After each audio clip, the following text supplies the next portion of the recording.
Hello guys, welcome back to my channel. অনেকদিন তোমাদের সাথে কোনো ভিডিও শেয়ার করা হয় না, তাই ভাবলাম কেন না 1 তারিখ থেকে শুরু করা যাক। হুট করে প্ল্যানিং হয় আমরা বছরের শুরুটা শ্যামসুন্দরী মাকে দিয়ে শুরু করব। যেমন কথা তেমন কাজ। ভেবেছিলাম বছরের শুরু অনেক ভিড় হবে, কিন্তু এত বেশি পরিমাণ ভিড় হবে এক্সপেক্টও করিনি। আমরা সকালে গিয়েও প্রায় 3 ঘন্টা লাইনে দাঁড়াই, পরে জানতে পারি ওরকম আরো একটা লাইন হয়েছিল। হলে ভাবো ওই দিন কত মানুষ শ্যামসুন্দরী মাকে দেখতে এসেছিল। এই মন্দিরটা নিয়ে নাকি অনেক রকম কথা অনেক মানুষ বলে, আমিও শুনেছি।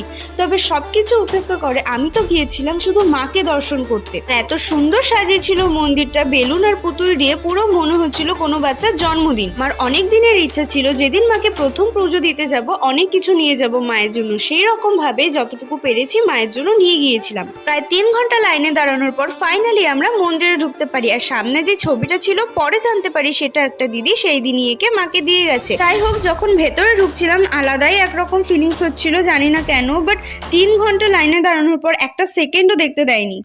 প্রথমে তো মায়ের প্রসাদ দিচ্ছিল, তারপরে দেখো একটুকুও দাঁড়াতে দেয়নি, একটা ছবিও তুলতে দেয়নি, ঠিকমতো দেখতেও পাইনি মাকে। খুবই মন খারাপ হয়েছিল। যাই হোক, পেটে খিদে ছিল বলে বেরিয়ে একটু পেটাই পরোটা খেয়ে নিয়েছিলাম। আর মনটা একটু খারাপ হলো, সেই দিনটা ভালোই কাটিয়েছিলাম। যাই হোক, দেখা হচ্ছে নেক্সট কোনো ভিডিওতে। আজকের মতো এতটুকুই, বাই।